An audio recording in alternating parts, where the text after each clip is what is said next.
My wife took the last drop of coffee.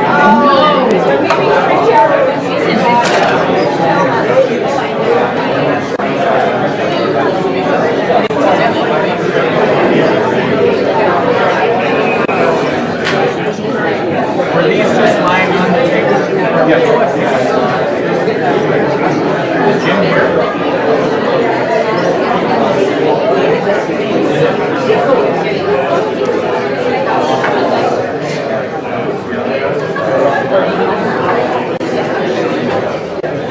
How are you? Mr. Castro.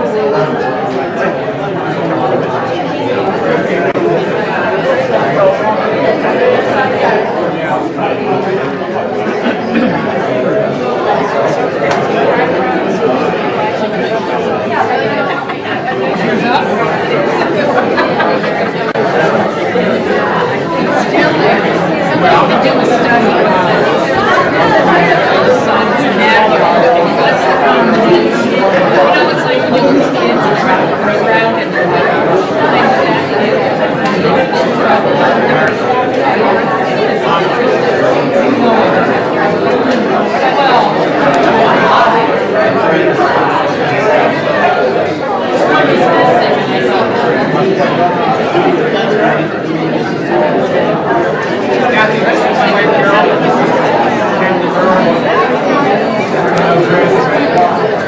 You know, elect Christine Seabrook.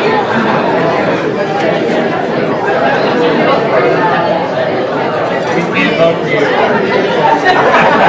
Don't even try. And we got plenty of candidates in the Buckeye School. Everybody's running. I don't know what's going on in the Buckeye School.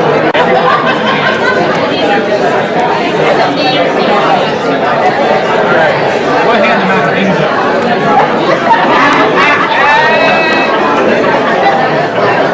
Well, I think there's a lot of lessons running.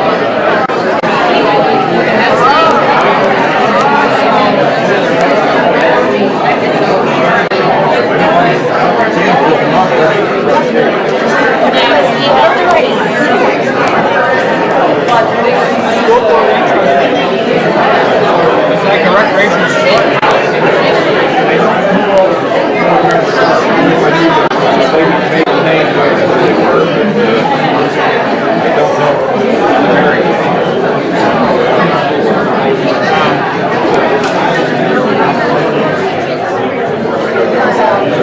Martinez Kozeski is running.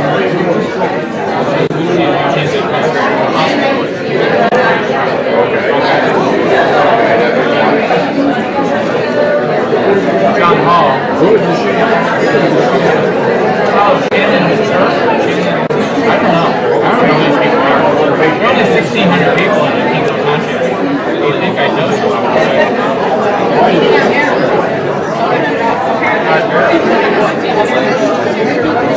Yeah. Well, we would have more people now. The northern half of our township now seceded and turned into North Kingdom. I understand that was over a school issue as well. I think it was a like consolidation chair and they worked with the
We'd like to welcome you to the October edition of Profiles of Asheville County.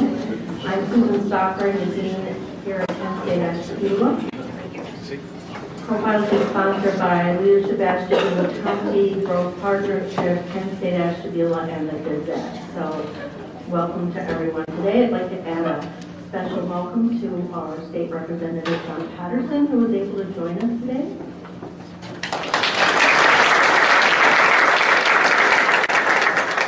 And now I'd like to introduce someone that really needs no introduction because she's so well known for her leadership over the years in Ashtabula County, and that's Marta Stone. Marta will introduce our people.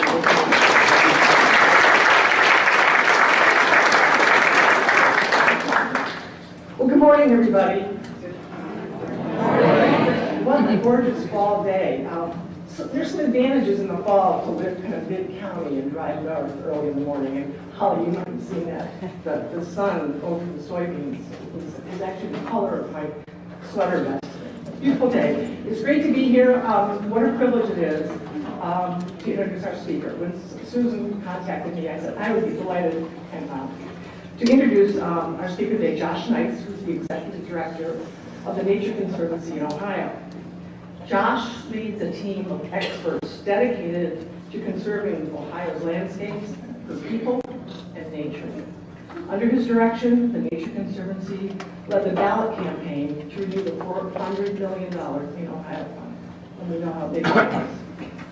Josh was appointed by the President of the Ohio Senate to serve on the Great Lakes Compact Advisory Board, and by the Governor to serve on the Ohio Recreation and Resources Commission. Since 2014, Josh has served also on the board of the Ohio Travel Association. Travel and tourism is pretty important, as we know, in Ashtabula County. Prior to returning to his home state, Josh had corporate partnerships with Conservancy's headquarters in Arlington, Virginia. He previously worked on international trade policy in Washington, D.C., at the U.S. Chamber of Commerce and the law firm of White and Case. Josh lives with his wife, Laura, and 2 children in Columbus, Ohio. Please join me in welcoming Josh Knights. All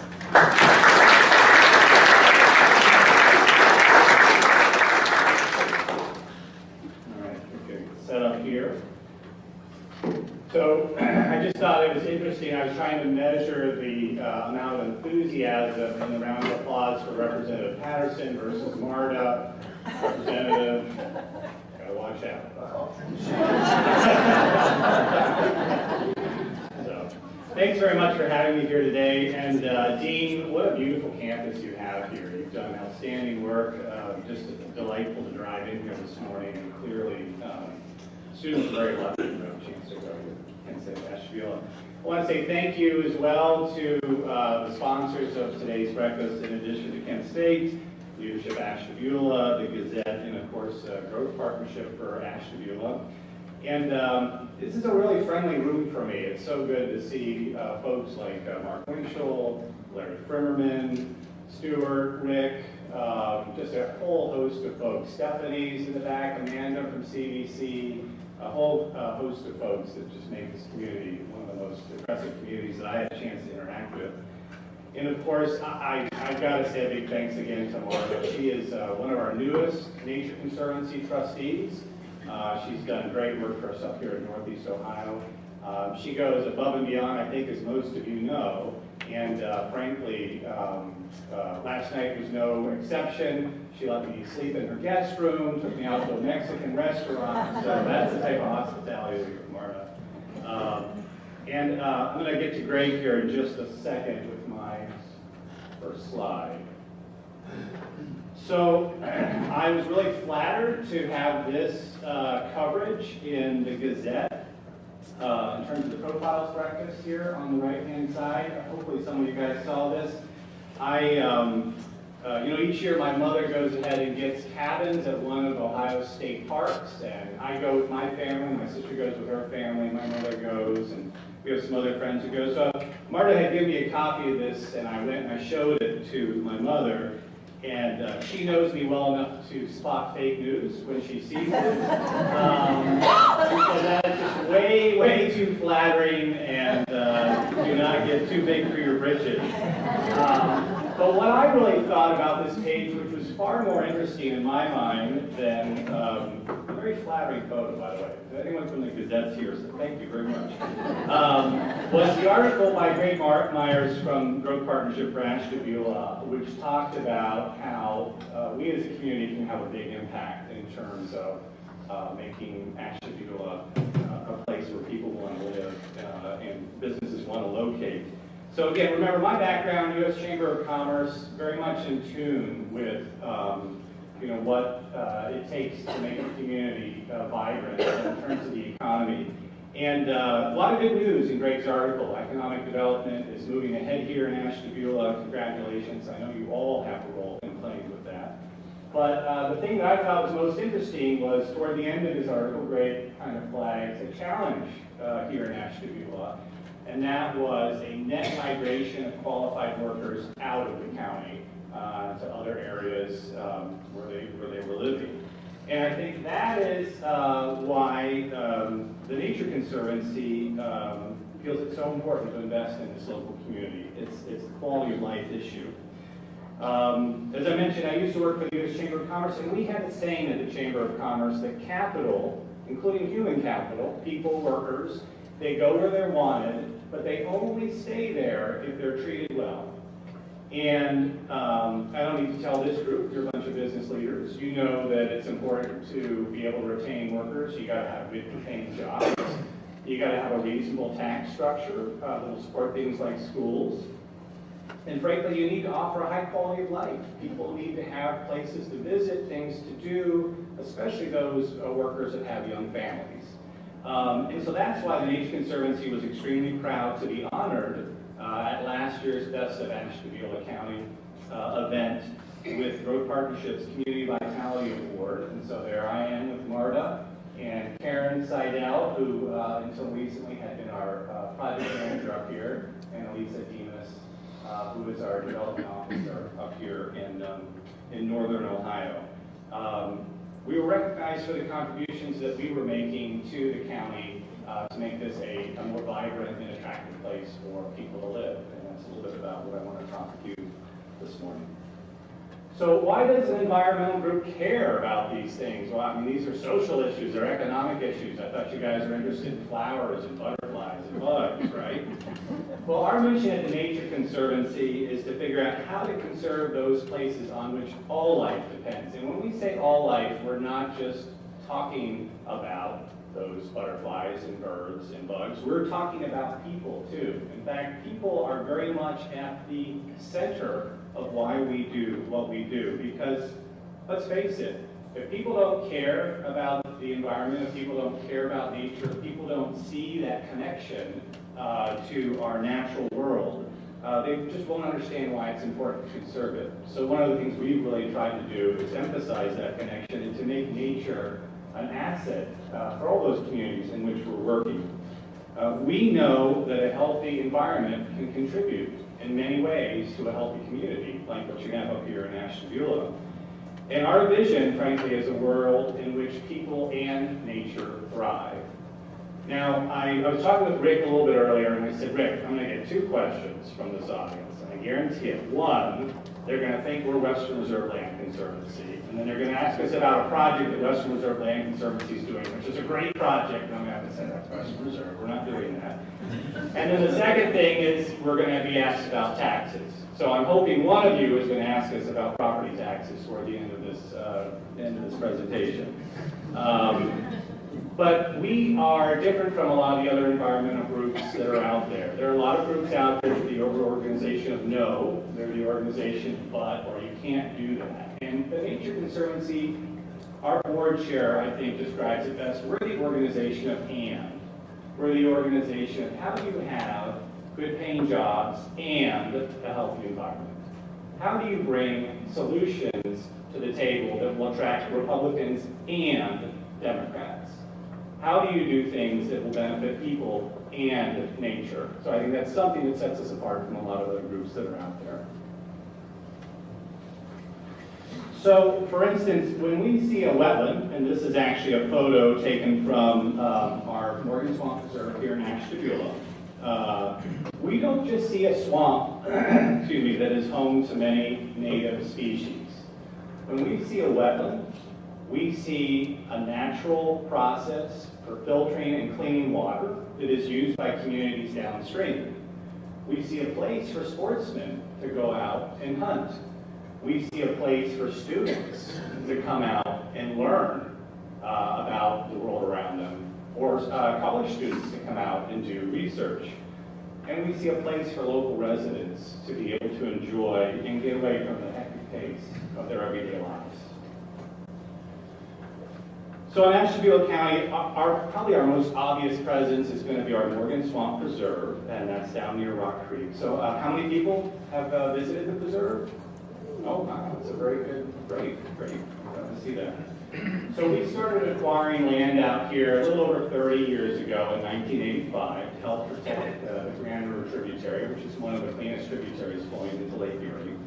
And today the preserve is about 1,800 acres in size, and it is the location of what we're calling our Grand River Conservation Campus. So I was headed to Marta's house yesterday, and I said, I'm going to go check the campus out before stopping by your house. Is that okay? And she said, yeah, I think you're going to have about 80 people there tomorrow. And I'm thinking, what is she talking about? So she was thinking I was going to come check out the Kent State campus versus our Grand River Conservation Campus, which is the name that we call the facility we got near Rock Creek. So if you hear me talk about the campus, I'm talking about our preserve. So a lot of people have this idea, this conception of a preserve. It's this area that a group like the Nature Conservancy's come in, we bought it, people can't come onto the property, we don't want you to walk in on it because you might step on a pretty flower, and we're more worried about the amphibians that are there than the local community. You know, frankly, nothing could be farther from the truth. We really reached a pivotal point out at our Morgan Swamp Preserve when we received a very generous donation from the City Mission of Cleveland. For over 40 years, as many of you know, the City Mission had run the Grand River Christian Camp out here along the banks of the Grand River. And their mission changed. They went through a strategic planning process, and they decided this is not something that we want to run anymore. There was a little bit more to it than that. When we took ownership of the camp, we also realized that the sewer system was in trouble, the roofs leaked, and there was a lot of bug infestations everywhere. So there's probably a little bit more to it than that. But we did look a gift horse in the mouth. We were very humbled to receive this donation from the City Mission. And they gave it to the Nature Conservancy because they knew how important the camp had been, not only for the community, but all of those kids that had gone through it, many of whom were current supporters of the City Mission. They wanted to make sure that that legacy was preserved and that these lands would be stewarded well. So they thought the Nature Conservancy would be the best owner for the property. And we really tried to live up to that because we know we have something very, very special in this place. And we're in a very, very special community here. So we held 3 open houses, excuse me, to invite the local community in and listen to, frankly, what all of you wanted us to do with this property. So first, we heard that you already liked the opportunities that we offered out at the preserve. We have trails for hiking in the summer months, for cross-country skiing in the winter months.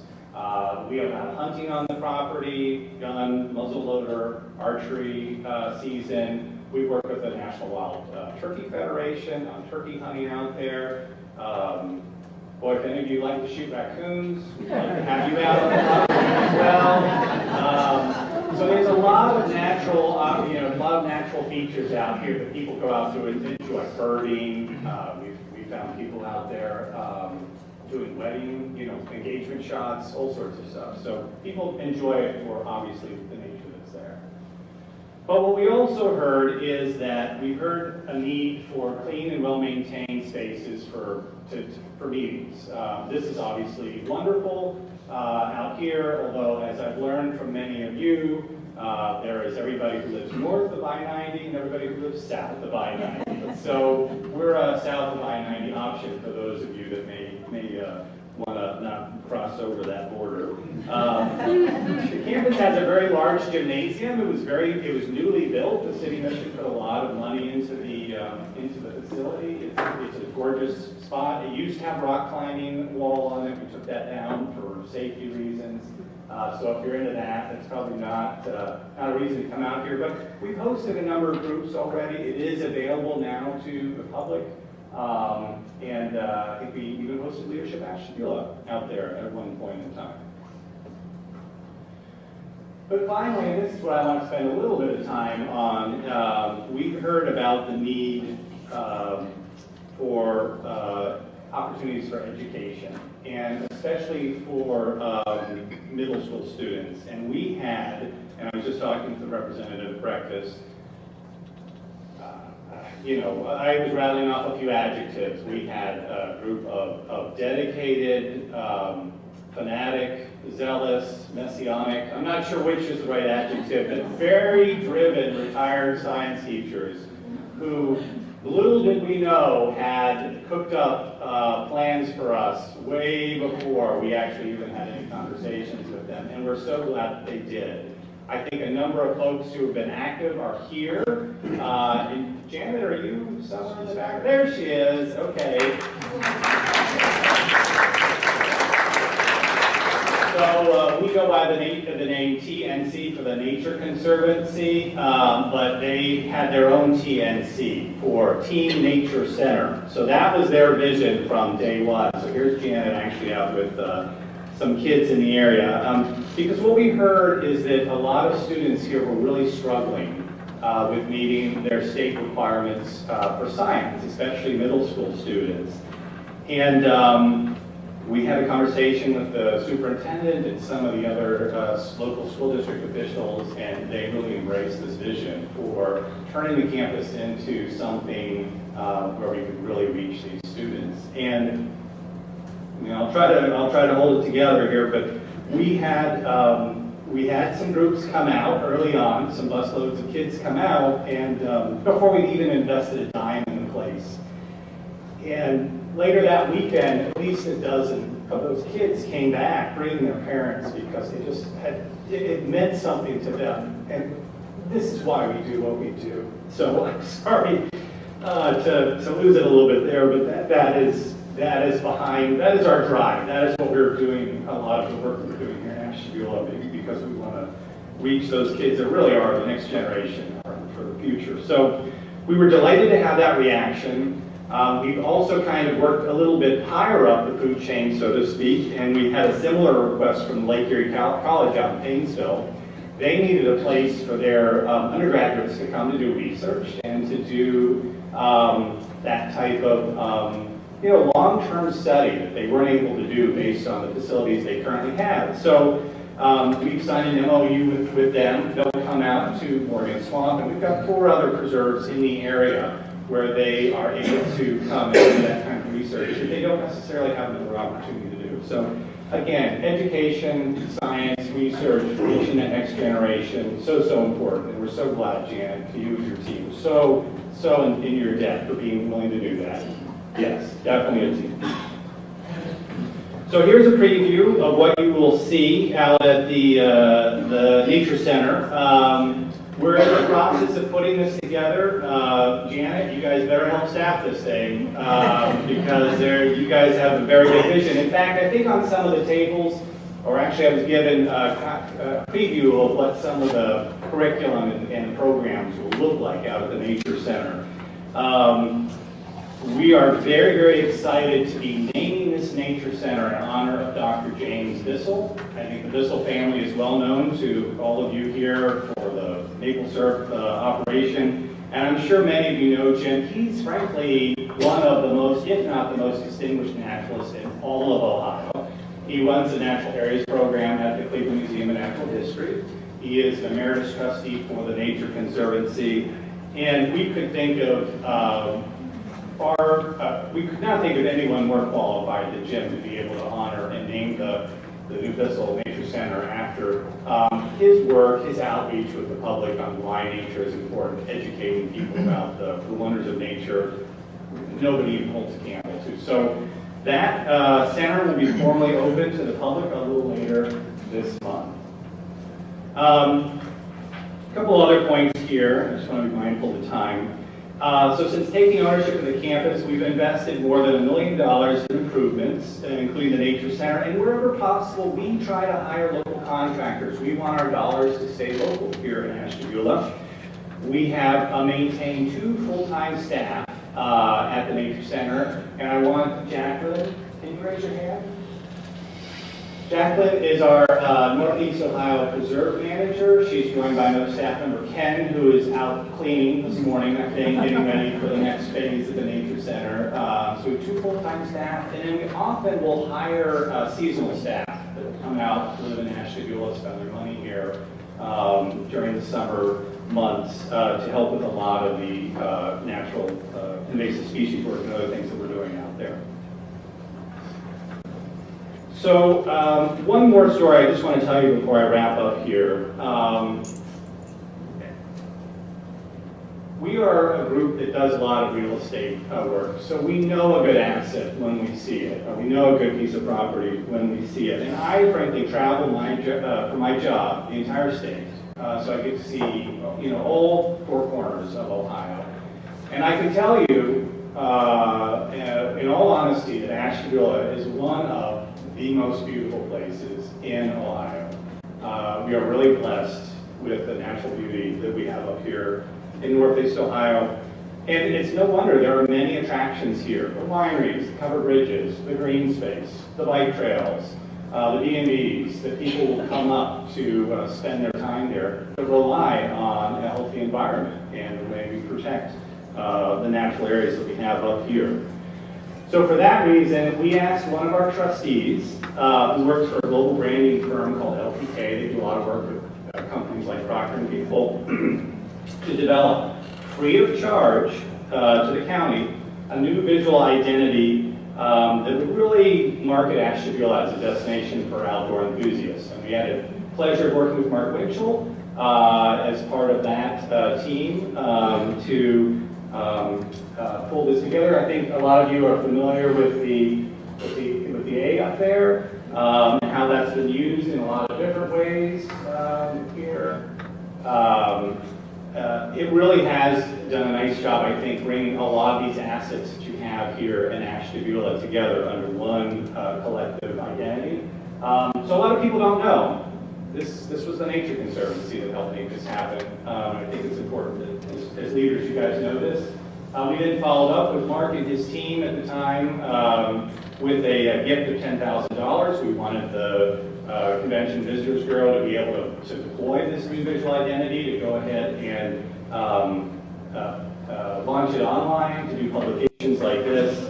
And we've remained active, frankly, with the Convention and Visitors Bureau. Stephanie, who's somewhere back here, Stephanie's right there, has a Nature Conservancy staff member, Karen, who you saw in an earlier photo, who sits on her board. So we continue to promote it, and as Marta said earlier, I'm on the Ohio Travel Association. I know how important it is for us to be able to market these beautiful places as attractions.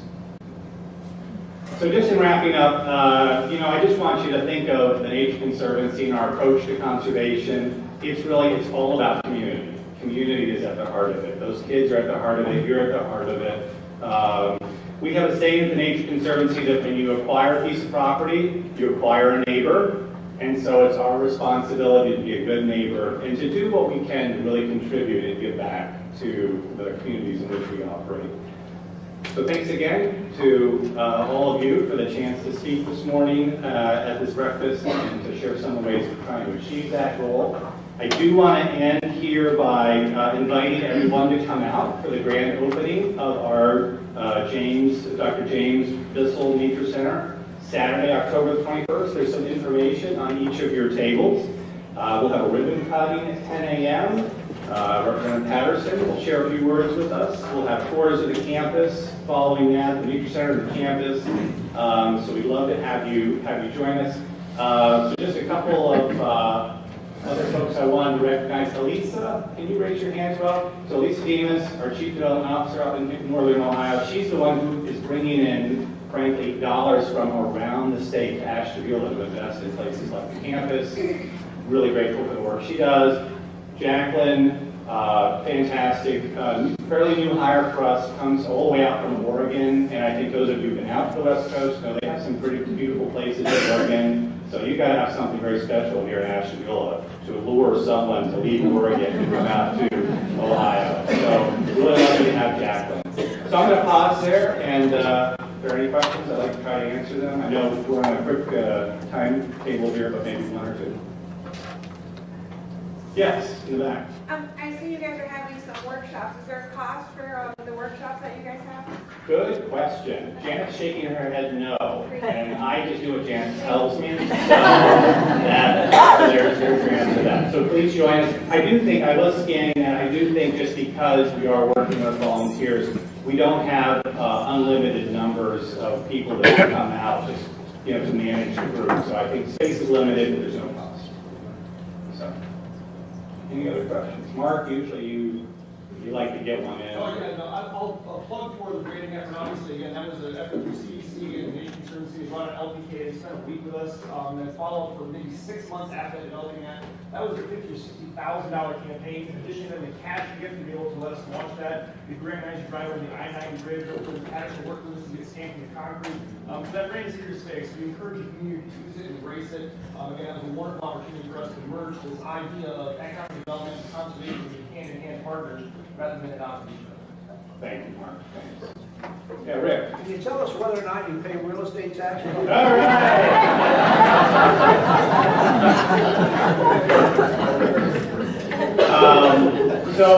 I do want to ask. I do want to answer that question because often it's the elephant in the room when folks are either too polite to ask it.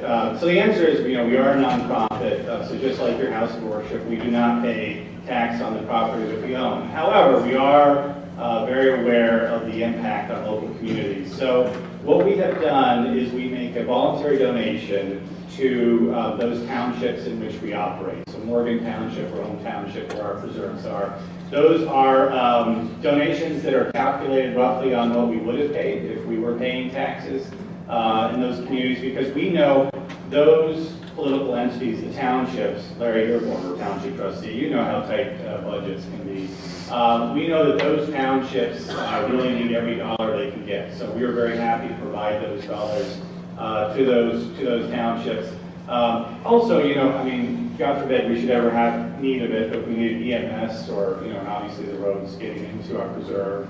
We want to be making sure that we're contributing financially to those. So we don't pay the real estate tax like a for-profit venture, much like a nonprofit. We are tax exempt, however.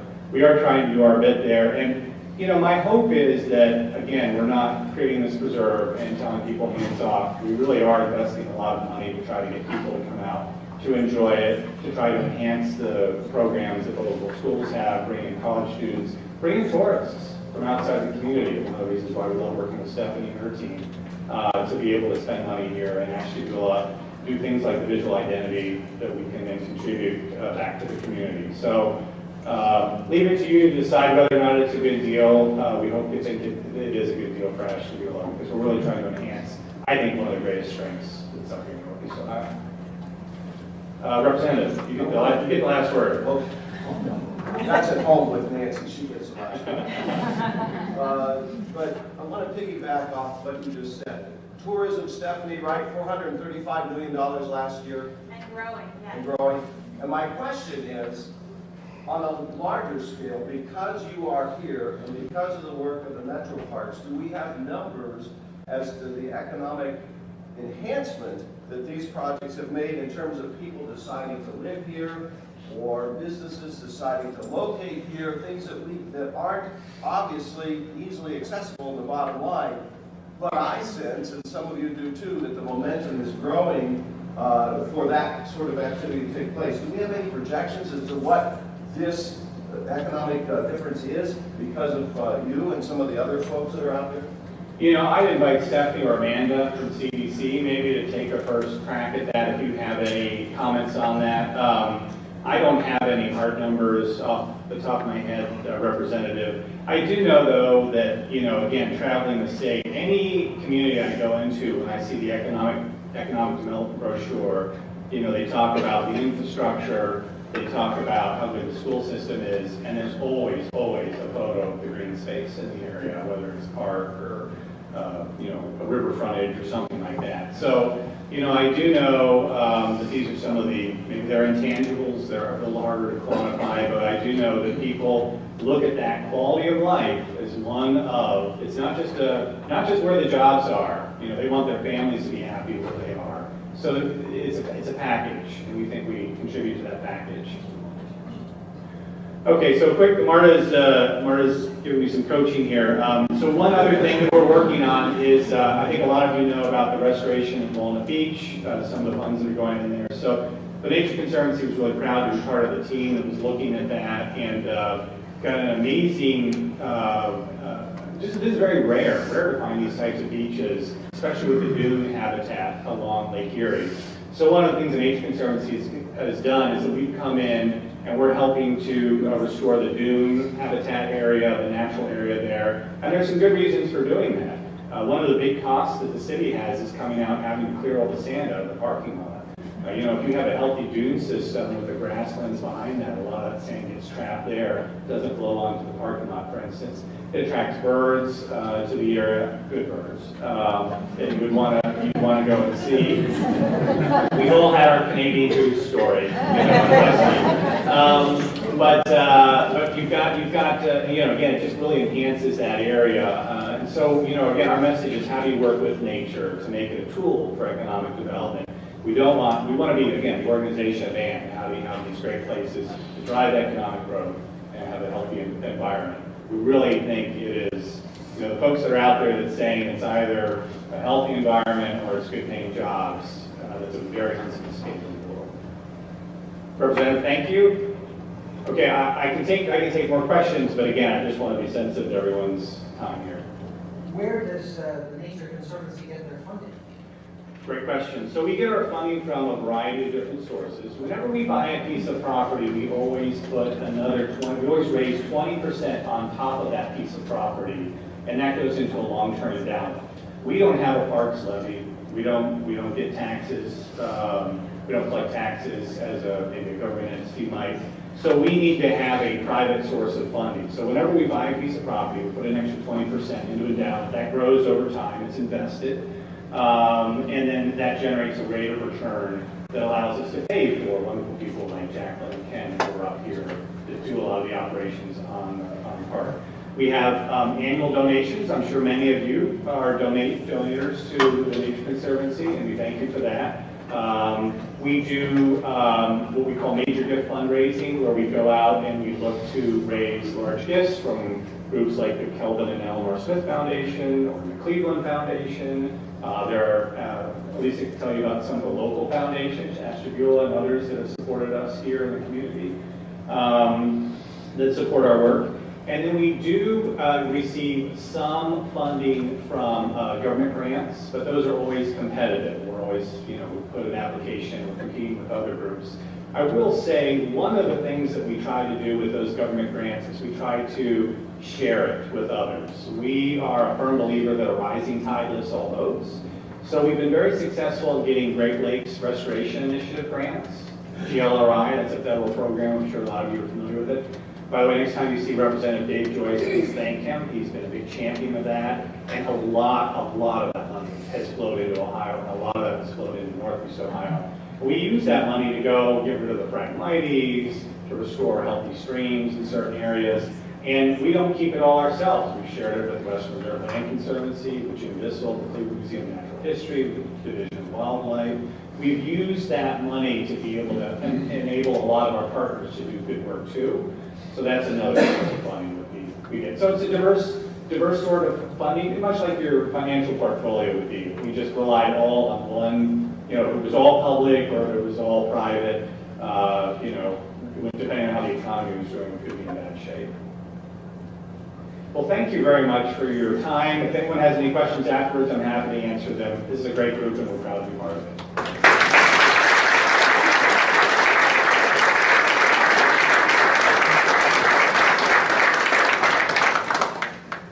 Josh, thank you very much. That was very informative, and I appreciated it as the economic development representative here in the county. Dean Stocker had to step out, so she asked me to step in quickly to just thank all of you for participating this morning and to close things out, but not to keep you here too long. But I love the last discussion that we had in terms of how quality of life impacts what we do in economic development. I cannot understate it that there is a direct correlation between having quality of place and our ability to do effective economic development, whether that's through talent attraction, talent retention, the education programs that all the volunteers are working on, in terms of how that impacts workforce development. It's tremendous.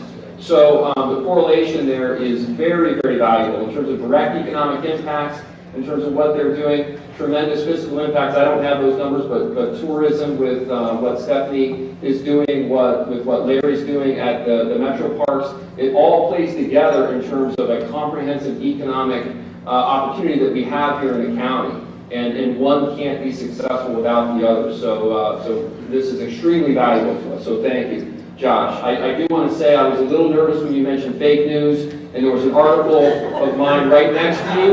My knees got a little weak. I wasn't sure how I was going to defend myself because I wasn't sure where you were going, but whew, I felt better after you made your comments. One last thing is just to say thank you to Kent State Ashtabula, to the Gazette, to Leadership Ashtabula County for your involvement, and to my Board of Grow Partnership for your involvement with Profiles. In closing, because I was asked to just step up, I'm not sure what our next topic is. Is Cindy or anyone in the crowd familiar with what our next topic is for the next? So I apologize about that. It's going to be great, though. I can tell you that. So thank you very much. Enjoy your day, and we'll see you next time.